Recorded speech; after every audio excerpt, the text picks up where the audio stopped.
Unified 911, anong matutulong namin sa'yo? Anya ti maitulong mi ken kapo. Anong may tatabang ko sa imo? Unsay akong ikatabang nimo? Ngini makadabang na misal ka no? Sa anumang wika o dialekto, may tulong na darating sa iyo.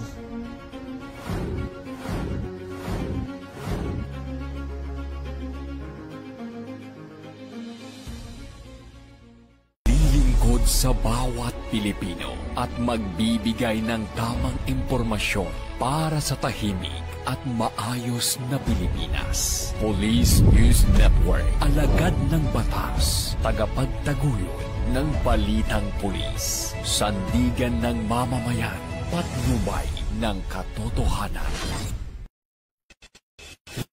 Kampo Krame, maghahatid ng pinakahuling kaganapan at nagbabagang balita. Ito ang PNN Police News Network. At ngayon, ang inyong mga tagapagbalita. Magandang araw, Bagong Pilipinas. Ako ang inyong alagad ng batas, tagataguyod ng Balitang Pulis. Ako po si Patrol Woman Bungo ng Regional Mobile Force Battalion ng NCRPO. Maghahatid sa inyo ng tamang balita, kwento ng pulis at serbisyo para sa mamamayan.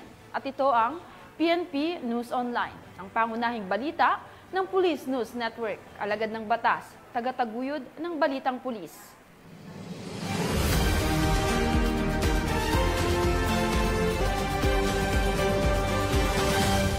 Narito ang mga balitang dapat niyong abangan.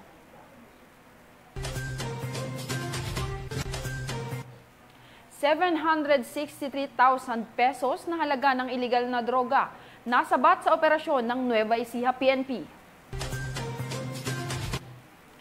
Lalaki na may kasong 2 counts of qualified rape, arestado sa operasyon ng Kalawan PNP. Community Outreach Program muling umarangkada sa San Francisco, Agusan del Sur.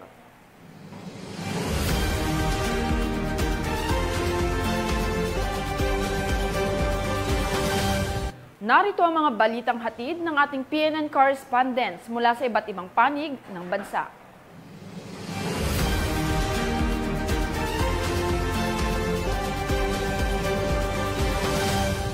Simulan natin ang balita mula sa bahagi ng Luzon.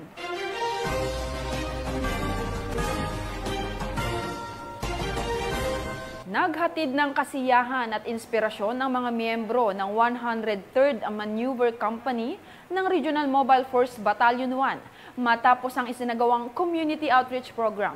Ang magandang balita ay mula kay Police Corporal J.R. Del Mendo. Iwan ang serbisyong mabilis, tapat at nararamdaman. Matagumpay na nakibahagi ang 103rd Maneuver Company Regional Mobile Force Battalion 1 sa isang outreach program na isinagawa para sa mga batang mag-aaral ng Bequest Daycare Center.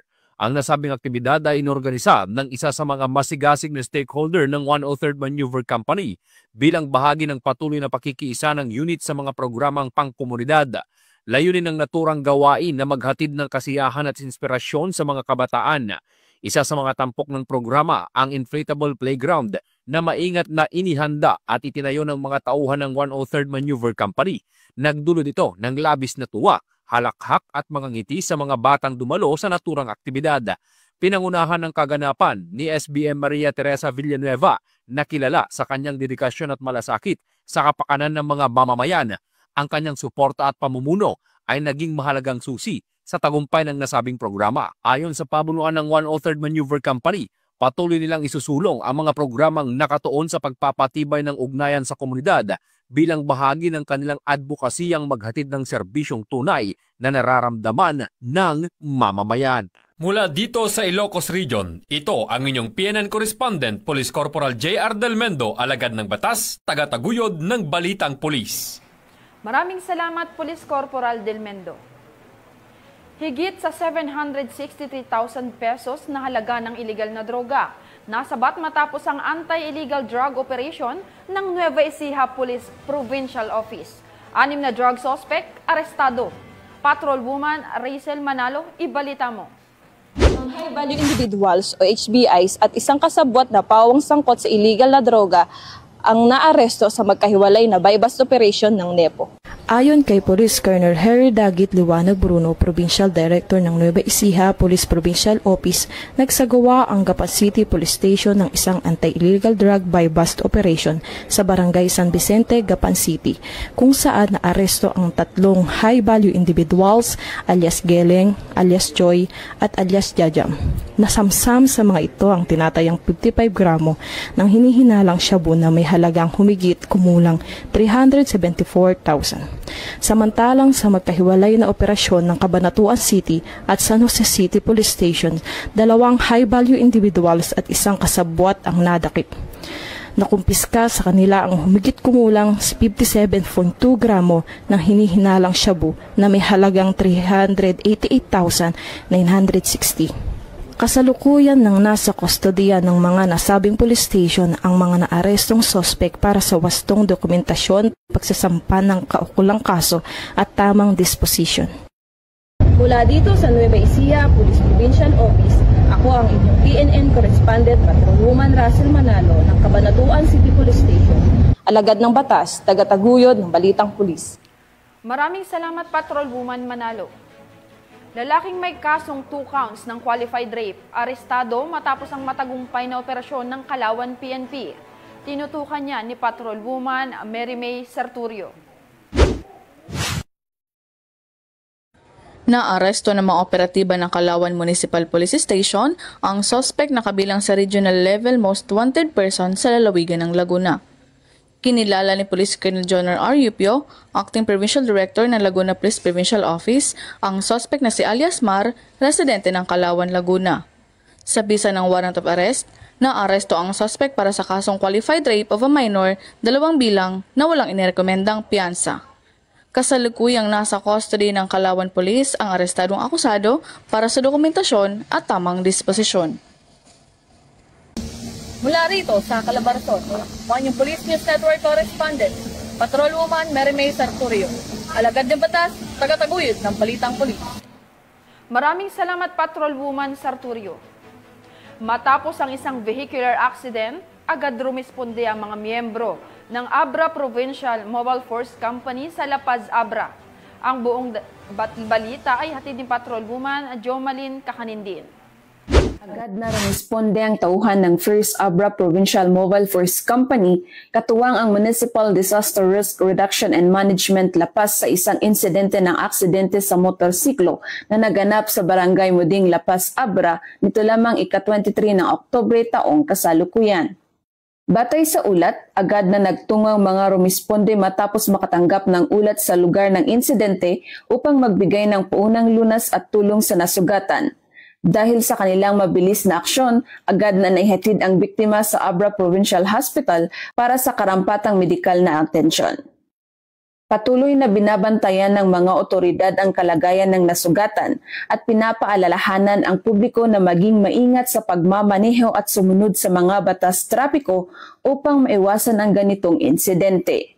Ang maagap at koordinadong tugon ng First Abra PMFC ay patunay sa kanilang patuloy na dedikasyon sa kaligtasan at serbisyong mabilis para sa komunidad. Mula dito sa rehiyon ng Cordillera, ako ang iyong PNN Correspondent, Patrolwoman Jomalyn Kakanindin, alagad ng batas, tagataguyod ng balitang pulis. Maraming salamat, Patrolwoman Kakanindin. Simulan natin ang balita mula sa bahagi ng Visayas.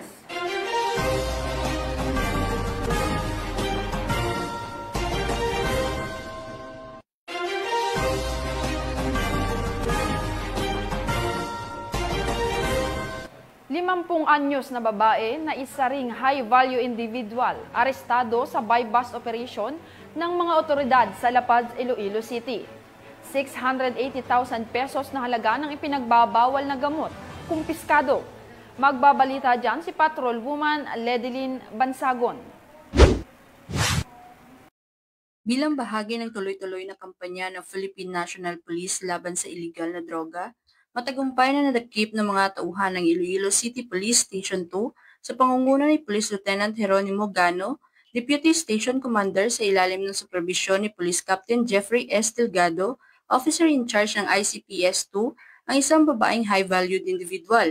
sa isinagawang buy-bust operation sa Zone 2, Barangay Baldosa, La Paz, Iloilo City, dakong alas 9:30 ng gabi nito lamang ika-21 ng Oktubre taong kasalukuyan. Kinilala ang suspect sa alias na Osalia, 50 taong gulang, kasal, nagbebenta ng frozen food at residente ng nasabing barangay. Ang pangunahing target sana ng operasyon ay ang asawa nito na si alias Toto J. Ford, 47 taong gulang, isang angkas rider at kapwa high-valued individual. Ngunit ito ay nakatakas at patuloy na pinaghahanap ng mga kapulisan. Na-recover sa suspect ang isang sachet ng hinilaang shabu bilang buy-bust item, 11 sachet ng pinaghihinilaang shabu para sa possession case, 16,000 pesos bilang buy-bust money, at iba pang non-drug items. Sa kabuuan, humigit kumulang 100 gramo ng suspected shabu ang nakumpiska na may halagang tinatayang 680,000 pesos batay sa kasalukuyang street value na 6,800 kada gramo. Ang suspect ay kasalukuyan na sa kusdiya ng Iloilo City Police Station 2 habang isinasagawa ang kaukulang dokumentasyon at pagsasampa ng kaso laban sa kanya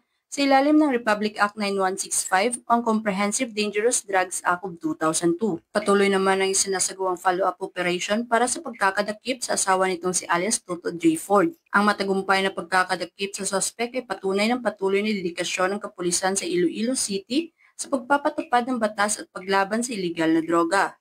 Sa pamamagitan ng sama-samang pagsisikap ng mga alagad ng batas at komunidad, nananatiling matatag ang layunin ng Pambansang Pulisya ng Pilipinas na bagong PNP para sa bagong Pilipinas, serbisyong mabilis, tapat at nararamdaman. Mula dito sa Police Regional Office 6, ako ang inyong Police News Network Correspondent, Patrolwoman Ledelyn Bansagon, alagad ng batas, tagataguyod ng Balitang Pulis. Maraming salamat, Patrolwoman Bansagon. Patay ang 2 lalaki matapos makipagbarilan sa mga operatiba ng PNP Tagbilaran. 680,000 pesos na halaga ng shabu at mga baril na sabat. Patrolwoman Nikia Cañedo magbabalita. Patay ang number 2 provincial level most wanted person ng Bohol matapos ang isang engkwentro laban sa mga operatiba ng Tagbilaran City Police Station bandang alas 3 ng madaling araw noong Oktubre 22 taong kasalukuyan sa Upper Candait, Barangay Dampas, Tagbilaran City, Bohol. Kinilala ni Police Lieutenant Colonel John Karin O. Escobar, hepe ng Tagbilaran City Police Station, ang nasawing pangunahing suspect na si alias Ondoloy, 42 taong gulang, residente ng City Upper Candait, Barangay Dampas, Tagbilaran City. Kasamang nasawi ang isa pang lalaki na nakilalang si Francis, nasa hustong gulang at residente ng Espuelas Extension, Tagbilaran City. Magandang araw po sa lahat. Ito po yung lingkod, Police Lieutenant Colonel Norman Lubrigas Nuiz, ang tagapagsalita sa Bohol Police Provincial Office. Balita po mula sa siyudad ng Tagbilaran. Pagdating ng mga operatiba sa lugar, bigla umanong nagpaputok ang mga suspect laban sa mga pulis na nagresulta sa palitan ng putok. Dahil dito tinamaan ang 2 suspitsado. Agad na tumawag ng medical team mula sa CDRRMO ang mga pulis para sa agarang medical upang matugunan ang mga suspetsado. Subalit, inideklarang unresponsive at wala ng pulso, wala ng buhay ang 2 suspetsado.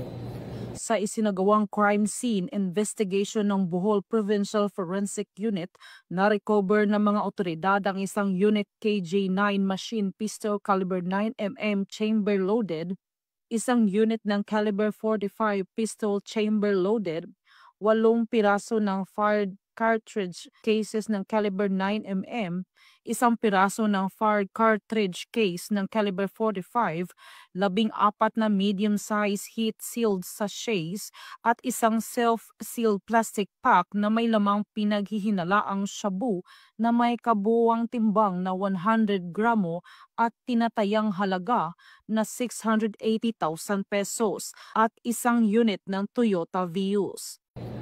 Ayon kay Police Colonel Digay, ang PNP Bohol ay patuloy na nagsiservisyo at mangunguna sa mga operasyong naglalayong mapanatili ang kapayapaan at seguridad sa ating lalawigan. Ang tagumpay ng operasyong ito ay nagpapakita ng ating tunay na determinasyon sa pagdakip sa mga kriminal at pagpigil sa paglabag sa batas. Hinihikayat namin ang publiko na patuloy na makipagtulungan at magkaisa para sa mas mapayapang lalawigan ng Bohol.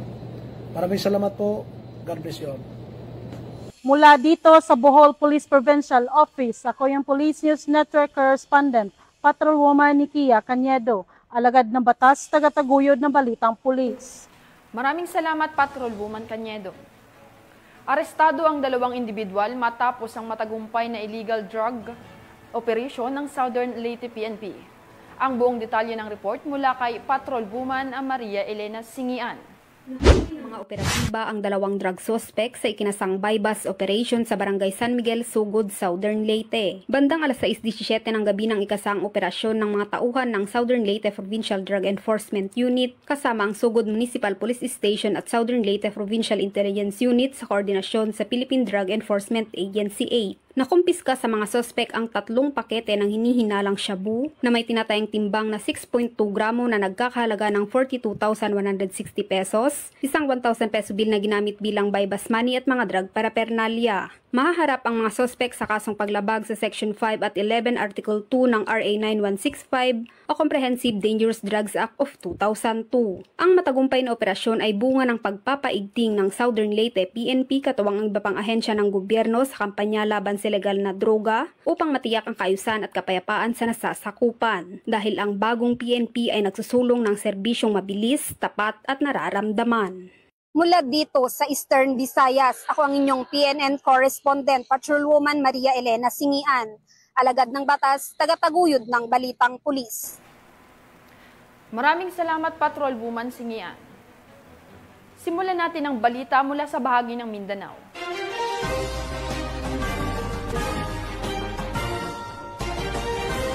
Sa kulungan ng bagsak ngayon ng isang drug suspect matapos ang joint buy-bust operation ng mga otoridad sa Valencia City, Bukidnon. Tinutukan niya ni Patrolwoman Danessa Berdos. Arestado ang isang newly identified drug suspect sa sinagawang joint buy-bust operation ng Provincial Drug Enforcement Unit, Bukidnon Provincial Intelligence Unit, katuwang ang mga kapulisan ng Valencia City Police Station sa Valencia City, Bukidnon, nito lamang ika-22 ng Oktubre taong kasalukuyan. Kinilala ni Police Lieutenant Colonel Brian M. Panganiban, officer in charge ng Valencia CPS, ang suspect na si alias Aldrin, lalaki at residente ng nasabing lugar. Murag, agwanta kita ni.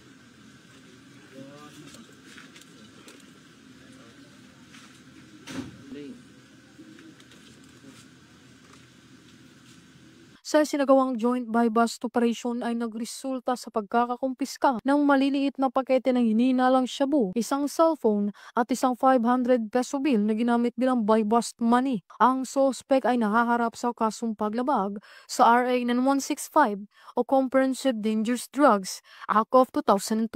Mula dito sa Police Regional Office 10, ako ang inyong Police News Network Correspondent, Patrolwoman Danessa Berdos, alagad ng batas, tagataguyod ng balitang pulis.